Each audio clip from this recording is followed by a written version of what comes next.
But today I want to go over the topic of trying for a baby, usually baby number 2 or subsequent babies after that. And a comment that I'm seeing a lot lately, because people that have been a part of my Find Fertility program have had their first baby, and they're considering getting pregnant with their second, or third. And the question that's coming up quite often is, my cycle either hasn't come back or I've had 2 or 3 periods, but it's not consistent, and I'm trying to figure out, is it not consistent because I have PCOS, or is it not consistent because I'm postpartum? So before we dig into this very deeply, I wanna just kind of review a few basic things you need to know about cycling as a woman to start answering this question, and what questions you might wanna ask yourself. Because the truth of the matter is, this is really individualized based on your own body, your own cycle, where you're postpartum, are you breastfeeding, and a number of other things that go along with it. So, number 1, when you get your period, you will have always ovulated before that. So let's say you've had a baby and you're awaiting your cycle to kinda turn back on. By the time you get your next period, you've ovulated at least once. Now, this isn't your next bleed. There are reasons you may bleed after having a baby that have nothing to do with your period. So for the first 0 days up to even 3 months of after having a baby, there are reasons you could bleed that are related to complications from birth or just very natural postpartum things. When you have a baby, after the baby comes out, the placenta comes out. Placenta is a very large organ, and that basically, like, lets go of the uterine wall, and you have this very open, kind of wound inside of your uterus that it takes a while for that to heal, and that's part of normal postpartum bleeding. That can end 2 to 3 weeks after delivering a baby, and then if you have increased physical activity, let's say you're 6 weeks postpartum, and all of a sudden you take up exercising again. You went to an appointment and your doctor said you're cleared to do that. Well, you start having intercourse again. Again, similar appointment. Usually you get cleared to take part in those activities. And something like an orgasm and the contracting that happens in the uterus can sometimes cause spotting or bleeding afterwards. That doesn't mean that you just had a period. That's a different reason you might be bleeding. But coming back to the point that I just made is that before you do have a true menstrual period or menstrual bleed, you will have already ovulated. So your fertility turns on before you have that clue that your period's back and you're ovulating. Now, for somebody with PCOS that may have a history of irregular cycles or not cycling at all on your own naturally, you kinda get to this point after having a baby where you're like, "If I'm not having my period and not ovulating because I just gave birth to a baby, or I gave birth to a baby 5 months ago or a year ago? Is it because I'm breastfeeding? Is it because we haven't night weaned? Why am I not cycling?" Because oftentimes 6 months after having a baby, a year after having a baby, couples start thinking about when they wanna get pregnant next time. And I can say from my own personal experience, it took us about 3 years to get pregnant with my first child, and we started looking at each other as her first birthday was coming up, thinking, maybe we, like, stop preventing pregnancy from happening because we'd like another baby sometime, and what if it takes a while to get pregnant again? So, it's a really common thing that comes up after having a baby when you start thinking about having any more children. So, the first question that I typically ask someone when they ask me, "Is it PCOS, or is there a reason why I'm not bleeding yet?" The question that I typically respond with is, "How newly postpartum are you?" Like, when did you deliver your baby? Was it 6 weeks ago? Was it 6 months ago? Was it 16 months ago? It is very common for the first, like, 3 months postpartum, even if you're not breastfeeding, for ovulation not to occur. If you're not breastfeeding, didn't breastfeed at all, if your fertility can start turning back on around that 3-month mark, and every individual, it could happen a little bit sooner. That's how you get, what we call Irish twins, where you don't think you're fertile again yet, and yet you are, and you have a baby within a year of, having your first or other child. So, if you're very newly postpartum, and especially if you're breastfeeding, you probably are not gonna get your period for a while, which means you're probably not gonna ovulate about 2 weeks before your period for a while. Now, if you're 6 months postpartum and you still haven't ovulated, you haven't had a cycle yet, you can start asking the question, "Is it related to breastfeeding, um, co-sleeping and breastfeeding? Is it related to my PCOS because maybe I'm not breastfeeding or co-sleeping or any of these other reasons that hormonally might be telling your body not to turn fertility back on?" And the reason why your body is not turning fertility back on when you're breastfeeding is because your body is supporting not just you, but still another human.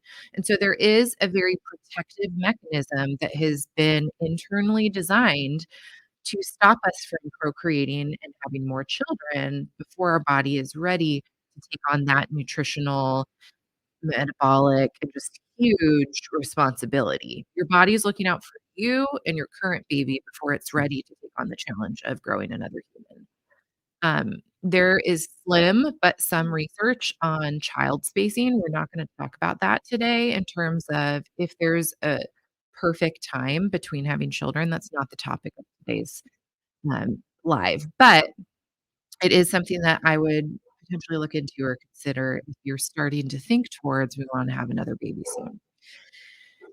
So, let's say it's been 6 months plus since you've had your last baby, and you're starting to ask the question, "Is it my PCOS or what that's stopping me from having my cycle again?" If you are exclusively breastfeeding, meaning you haven't brought in any formula or other type of support or even maybe even donor milk, into feeding your child up to that 6-month mark, most people don't get their cycle back within that time period. Some do. I'm sweeping generalizations here. When baby starts sleeping through the night, however, if night weaning happens very naturally or for whatever reason you decide to night wean your baby, that is a window of time where ovulation very naturally can start back up. Your nighttime breastfeeding has a huge impact on when your body starts thinking about turning fertility back on. So, even one night of a baby sleeping through the night is enough to trigger ovulation soon. So, it's something to think about. Um, if your baby has been night weaned and you are breastfeeding and you're getting closer to that 6 or 7-month mark or 8 or 9-month mark postpartum or year mark postpartum, and the baby's also starting to take more solid foods, and so they're depending on you less for their nutritional needs and you're making less breast milk, that is a time where fertility really can start turning back on. And so, in that window, 12 plus months, you're not breastfeeding even half as much as you used to be. It's starting to be time to start asking the question, "Could it be my PCOS that's stopping me from getting going and getting a cycle again?" Around that time, I love to work with clients and pull labs like thyroid labs, vitamin D levels, other things that are, um put to more work while you're pregnant and breastfeeding to make sure you're in a great place if you do conceive again, that it's not gonna be overly burdensome for your body. So that's an important piece, but also what's going on with your adrenal glands? How much testosterone are you producing? Are you making enough estrogen to mature a very healthy follicle? Because these are things that tell us, okay, maybe we're leaning a little bit more towards your PCOS is stalling your cycle from coming back. No, and it has less to do with just having a baby or breastfeeding and that kind of taking precedence over your body turning fertility back on. So it's important to kind of work through those questions. How newly postpartum are you? Then are you breastfeeding? Are you breastfeeding exclusively? Is your baby starting to sleep through the night? Has your baby just started solid foods? Anytime after those things become a yes, my baby started solid foods, my baby has started sleeping through the night, it could be that interrupted reliance upon you and your breast milk and lowering of a hormone called prolactin that tells your body to make more, breast milk that could be turning your fertility back on. I've worked with a lot of clients that get to that year mark, 18-month mark, that they're still breastfeeding a lot, and they ask the question, "Do I need to stop breastfeeding to turn my ovulation on to have our next baby?" And that's a really personal question. That's not something that I can answer for you. I can try and pull labs and take a physical history and talk to you about your symptoms and other things about your fertility signs and say to you, "Well, it sounds to me like you're making good quality cervical mucus. Your testosterone doesn't look like it's impeding ovulation. Oh, but look, your LH levels haven't kind of started climbing yet. So your body's not trying to signal or kickstart ovulation. It might take taking away that breastfeeding." I've worked with a handful of clients where they've had to make that hard call where it doesn't look like it's PCOS, and then they need to decide, do I stop breastfeeding the baby that I already have? And that's a personal question. All of my children self-weaned by like the 15 to 18-month mark. So, it wasn't a question mark of, "Do I need to stop this to start breastfeeding?" I don't envy somebody having to, I asked the question, "What do I need to stop breastfeeding in order to turn ovulation back on?" I don't envy anybody that needs to make that call. But if you're looking for somebody to work with to pull lab work and help kind of tease through, is it my PCOS? Is it breastfeeding? We can pull things like your prolactin levels and see, are they high enough to be really impeding a cycle from happening? And that's where really individualized care comes in. And I highly recommend working with somebody like me, a registered dietitian, a naturopathic doctor, or even asking your OB to pull lab work like LH and FSH, prolactin, TSH, vitamin D. I'd love to also look at, estradiol, free testosterone, total testosterone. I'd love to look at, let's see, SHBG, a fasting insulin, fasting glucose, just to kinda get a bigger, broader picture of what's going on with your fertility, what's going on with your hormonal health and nutrient stores. It could also be really telling to look at your AMH values.